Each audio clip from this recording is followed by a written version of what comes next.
Hi everyone. आज हम पढ़ेंगे अर्लीस्ट सोसाइटी। तो आज का ये रहा पहला क्वेश्चन।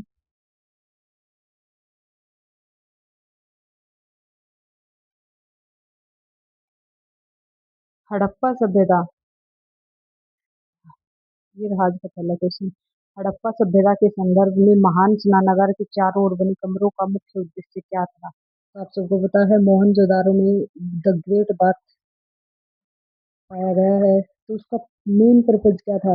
अनाज को सुरक्षित रखने के लिए गोदाम के रूप में ग्रेट बाथ का प्रयोग किया जाता था, या फिर धार्मिक अनुष्ठान के इसमें कपड़े बदलने और विशेष अतिथियों के ठहरने के लिए प्रयोग किया जाता था, या फिर सैनिकों के रहने के लिए बैरक के रूप में प्रयोग किया जाता था, या फिर धातुओं को पिघलाकर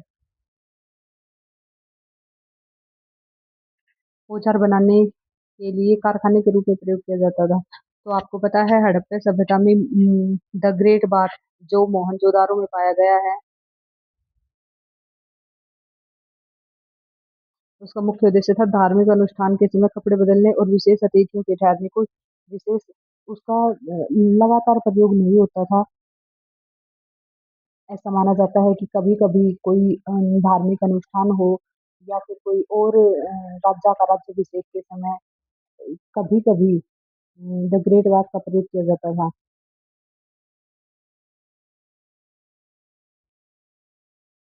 सेकंड क्वेश्चन है,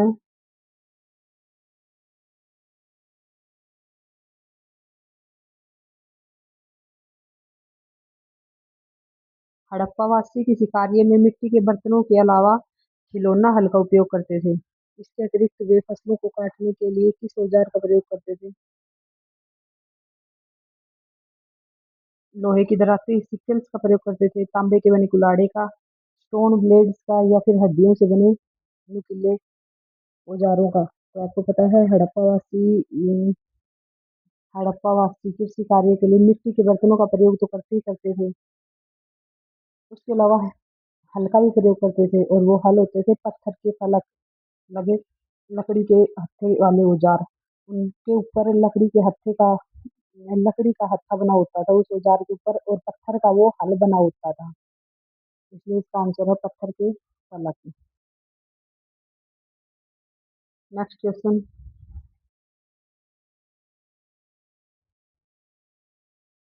हड़प्पा सभ्यता में हड़प्पा काल के असली लकड़ी के हल तो नहीं बच पाए, लेकिन उनके खिलौनों के रूप में प्रतिरूप मिले हैं। हड़प्पा काल में आज जो लकड़ी के हल प्रयोग किए जाते थे वो तो अभी अब तक हमें नहीं पाए हैं, लेकिन उनके खिलौनों के रूप में प्रतिरूप मिले हैं। तो ये बात कितनी सही है? अच्छा, दो हैं। खेती के लिए हल का प्रयोग एक नई बात थी। तो ये दोनों ही ऑप्शन बिल्कुल ठीक है।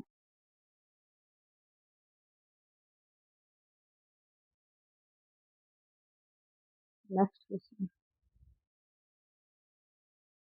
गुजरात के लोथल नगर के संदर्भ में कौन सा कथन गलत है? लोथल नगर के संदर्भ में कौन सा कथन गलत है? यह साबरमती की एक उपनदी के किनारे स्थित था लोथल नगर। यहाँ कीमती पत्थर जैसे कच्चा माल आसानी से मिल जाता था। यहाँ से एक बड़े भंडार गृह मिला है। तो फिर इस नगर को अलग तीन अलग अलग किलाबंद भागों में बांटा गया है। तो आपको पता है गुजरात का लोथल नगर यह साबरमती की एक उपनदी के किनारे स्थित है। ये बात बिल्कुल ठीक है। हमसे इनकरेक्ट पूछा है, गलत पूछा है। यहाँ कीमती पत्थर जैसे कच्चा माल आसानी से मिल जाता था, ये भी बात बिल्कुल सही है। और यहाँ पर एक भंडार गृह स्टोर हाउस भी मिला है, ये बात भी बिल्कुल सही है। लेकिन ये बात सरासर गलत है कि इस नगर को तीन अलग अलग किलाबंद भागों में बांटा गया था, जी नहीं। इसलिए इस क्वेश्चन का आंसर हो गया ऑप्शन नंबर डी, क्योंकि लोथल को तीन अलग अलग भागों में नहीं बांटा था, अलग अलग भागों में बांटा गया था। तीनों को तीन अलग अलग भागों में धोलावीरा को बांटा गया था। और मोस्टली नगरों को दो भागों में बांटा गया था, जिसमें एक नगर जो ऊंचाई पर होता था उसको सिटीडल या नगर दुर्ग कहा जाता था,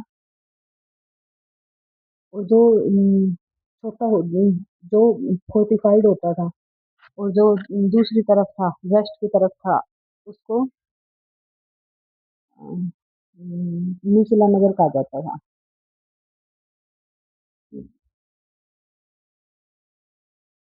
चलिए हम बढ़ते हैं नेक्स्ट क्वेश्चन की तरफ। हड़प्पा सभ्यता।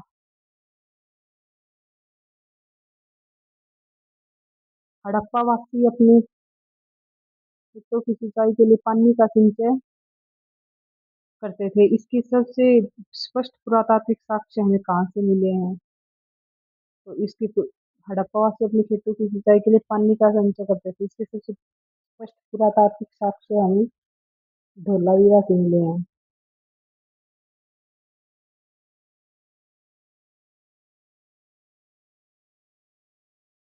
हड़प्पा की लिपि।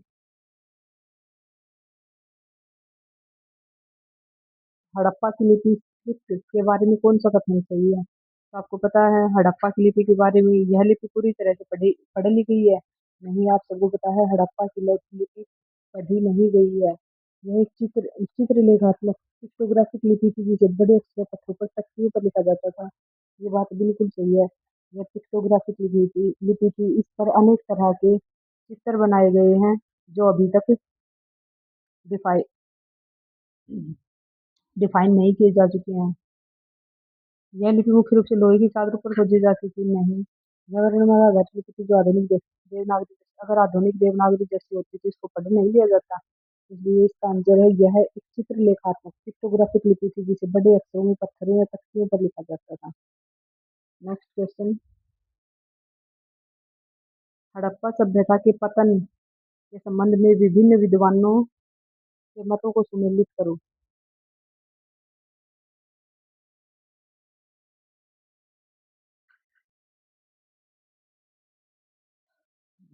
बाढ़, एक तरफ है बाढ़, नदियों का सूखना और पर्यावरण क्षरण। दूसरी तरफ है वनों की कटाई और चरागाहों का खत्म होना, मोहनजोदाड़ो के साक्ष्य और रेगिस्तान का विस्तार। यहाँ पर साक्ष्य दिए हुए हैं और यहाँ पर उनके पतन का संभावित कारण बताया हुआ है। तो आप सबको पता है बाढ़। मोहनजोदाड़ो में हमें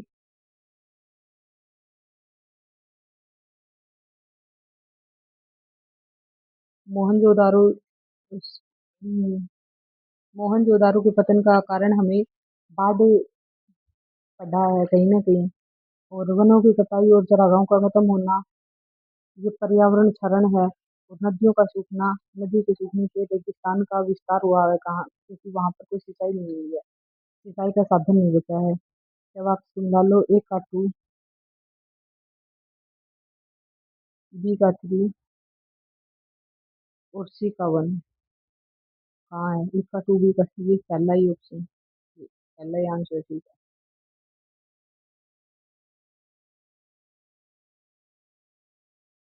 नेक्स्ट क्वेश्चन।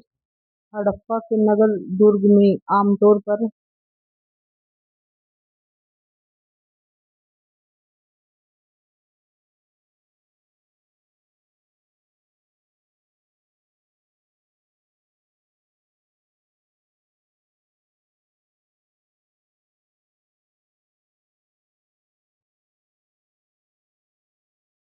हड़प्पा के नगर दुर्ग में आमतौर पर कौन सी संरचनाएं पाई गई हैं? तो हड़प्पा की नगर दुर्ग, अभी मैंने आपको बताया, आमतौर पर नगरों का विभाजन दो भागों में होता था, ईस्ट और वेस्ट। दो भागों में होता था। वेस्ट की तरफ वाले भाग को हम सिटीजन कहते थे, नगर सिटीजन यानी नगर दुर्ग कहा जाता था। और ईस्ट की तरफ वाले भाग को हम निचला नगर कहते थे। तो हमसे ये क्वेश्चन पूछा गया है कि नगर दुर्ग में आमतौर पर कौन सी संरचनाएं पाई जाती थी? तो केवल किसानों के छोटे मिट्टी के घर पाए जाते थे नगर दुर्ग में? नहीं, ये नगर दुर्ग फोर्टिफाइड होता था, इसकी किलेबंदी कर रखी थी। अनाज के बड़े कोठार, गार्डनेस और सार्वजनिक प्रशासनिक भवन, फिर पशुओं के रखने के बाड़े और विदेशी व्यापारियों के लिए बाजार। तो आप सबको पता है नगर दुर्ग जो किला फोर्टिफाइड है, वहां पर ना तो किसानों के छोटे मिट्टी के घर मिलेंगे, न ही पशुओं के रखने का कोई बाड़ा वाड़ा मिलेगा, न ही विदेशी व्यापारियों को बाजार मिलेगा। तो इसका सही आंसर है अनाज के बड़े कोठार और सार्वजनिक प्रशासनिक भवन। Next question. हड़प्पा सभ्यता की सड़कों और गलियों में ग्रिड पैटर्न के संदर्भ में कौन सा कथन पूरी तरह से सत्य है? तो आप सबको पता है सड़कें टेढ़ी मेढ़ी और संकरी होती थी, नहीं। ग्रिड पैटर्न क्या है?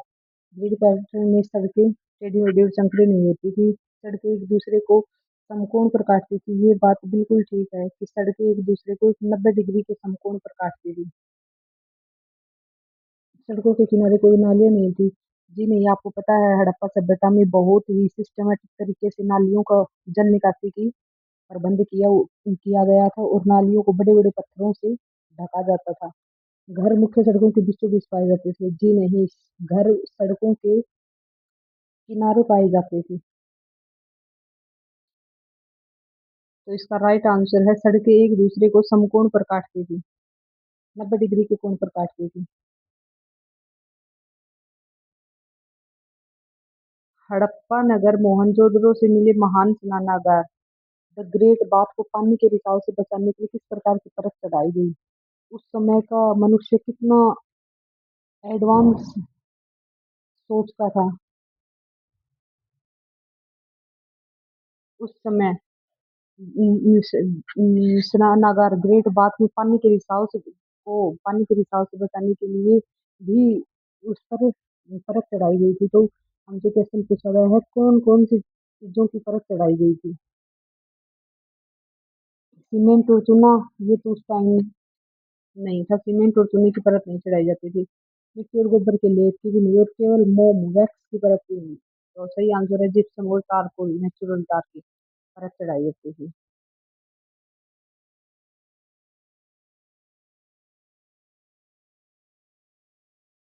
हड़प्पा सभ्यता के शहरों में मिले बाँट के संदर्भ में निम्नलिखित कथनों पर विचार करो। ये बाँट आमतौर पर सर्च नामक पत्थर से बनाए जाते थे। इन्हें हाथी के दांतों को तराश कर केवल राजाओं के लिए बनाया जाता था। इनका उपयोग बहुमूल्य पत्थरों और धातुओं को तोड़ने के लिए किया जाता था। तो आप सबको पता है बाँट हाथी के दांत को तराश कर केवल राजाओं के लिए नहीं बनाए जाते थे। ये स्टेटमेंट रॉन्ग हो गई। तो इसका सही आंसर है option A, statement number one और स्टेटमेंट नंबर थ्री। ये बाट आमतौर पर चर्च नामक पत्थर से बनाए जाते थे और इनका उपयोग बहुमूल्य पत्थरों और धातुओं को तोड़ने के लिए किया जाता था।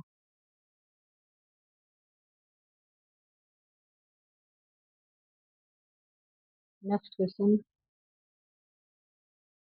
हड़प्पा सभ्यता का प्रसिद्ध स्थल धोलावीरा गुजरात के किस क्षेत्र में स्थित है?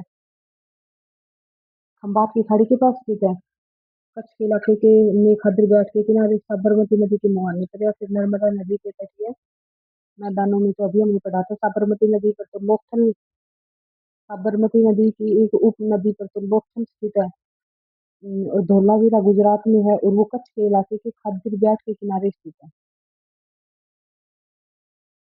हड़प्पा के शहरों में शिल्पकारों के काम के संबंध में कौन सा कथन पूरी तरह से सत्य है?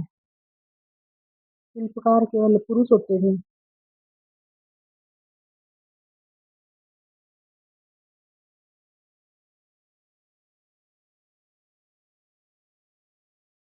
शिल्पकार केवल पुरुष होते थे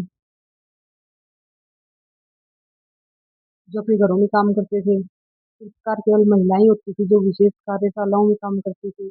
महिला और पुरुष दोनों शिल्पकार होते थे जो अपने घरों में या विशेष कार्यशालाओं में काम करते थे। या फिर हड़प्पा समाज में कोई भी व्यक्ति शिल्प का कार्य नहीं करता था। अगर कोई भी व्यक्ति शिल्प का कार्य नहीं करेगा तो हमें हड़प्पा से शिल्प के एविडेंस मिले हैं। तो हड़प्पा के घरों में शिल्पकार सिर्फ क्राफ्ट पर्सन का काम करने का काम महिला और पुरुष दोनों शिल्पकार होते थे, दोनों करते थे। जो अपने घरों में भी शिल्पकारी का काम करते थे और विशेष कार्यशालाओं में जाकर भी शिल्पकारी का काम करते थे।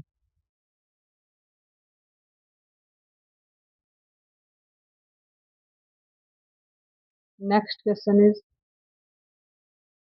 हड़प्पा सभ्यता के पतन के कारणों में शासकों का नियंत्रण समाप्त हो जाना एक प्रमुख तर्क माना जाता है। इसके प्रमाण के रूप में पुरातत्वविद क्या दर्शाते हैं? हड़प्पा सभ्यता के पतन के कारणों में शासकों का नियंत्रण समाप्त हो जाना एक प्रमुख तर्क माना जाता है। इनके प्रमाण के रूप में पुरातत्वविद क्या दर्शाते थे? अचानक बड़े महलों का जलकर राख हो जाने पर सड़कों पर कचरे के ढेर का बनना, जल निकासी प्रणाली का नष्ट होना और झुग्गी नुमा घरों का निर्माण होना, राजाओं के कंकालों का एक साथ मिलना या फिर मोहरों पर राजाओं के चित्र बदलना।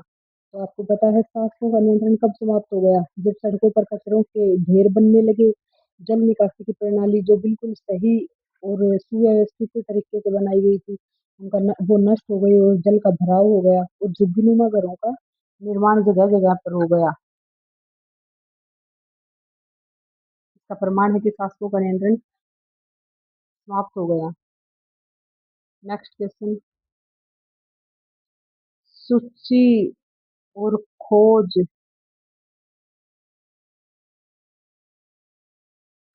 साक्ष्य को सूची एक को सूची दो से सुमेलित करो।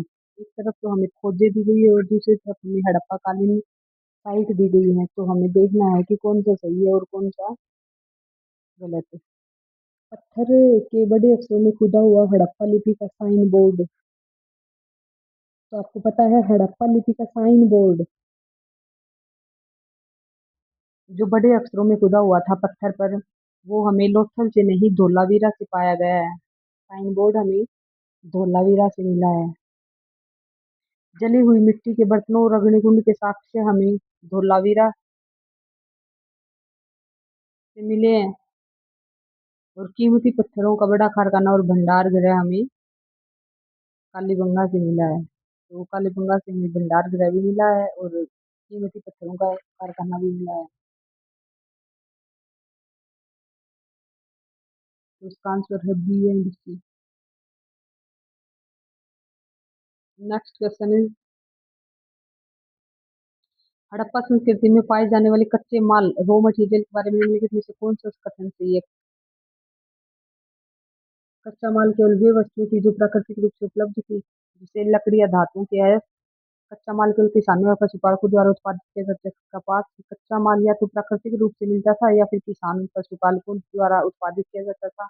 और हड़प्पा वासियों के पास कोई स्थानीय कच्चा माल नहीं था, वे 100% आयात पर निर्भर थे। तो कौन सा कथन इनमें सही है? तो आपको पता है कच्चा माल किसानों और पशुपालकों द्वारा तो उत्पादित था ही था, साथ में हमें प्राकृतिक प्राकृतिक रूप से भी कच्चे माल मिलता था। तो इसका सही आंसर है ऑप्शन नंबर सी। मेहरगढ़ में कपास की खेती की एविडेंस, सबसे प्राचीन एविडेंस लगभग कितने वर्ष पूर्व मिले हैं, जिससे यह पता चलता है कि कपड़ा निर्माण की कला बहुत पुरानी है? तो मेहरगढ़ से हमें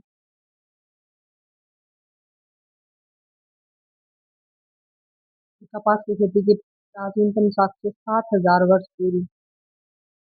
हमें ऑप्शन देखना पड़ेगा, ऑप्शन में अगर 7,000 है, 8,000 नहीं है, तो 7,000 उसके आसपास है या फिर एग्जैक्ट 8,000 वर्ष पूर्व है, तो हमें वही ऑप्शन टिक करना पड़ेगा। अगर 8,000 ऑप्शन में नहीं है तो फिर हम उसके नियरेस्ट ऑप्शन की तरफ जाएंगे, जैसे 7,000 वर्ष पूर्व।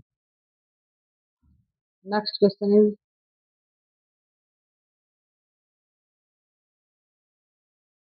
हड़प्पा सभ्यता के समकालीन मिस्र की सभ्यता के संदर्भ में कौन सा कथन गलत है? जिसके राजाओं ने बड़े बड़े मकबरे बनवाए जिन्हें पिरामिड कहा जाता है। राजाओं के मरने पर उनके शवों के साथ केवल सोने चांदी के बर्तन दफनाए जाते थे, सैनिकों या सेवकों को नहीं। इनकरेक्ट पूछा गया है। इनकरेक्ट पूछा गया है हमें। शवों को सुरक्षित रखने के लिए उन पर विशेष लेप लगाया जाता था, जिन्हें मम्मी कहते थे।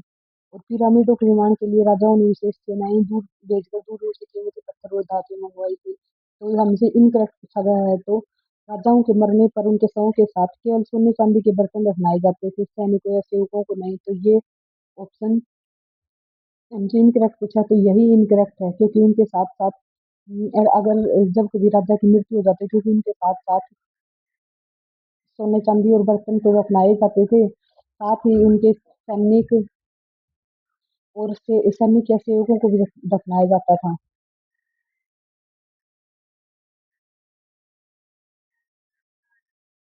तो चलिए दोस्तों, आज के लिए बस इतना ही।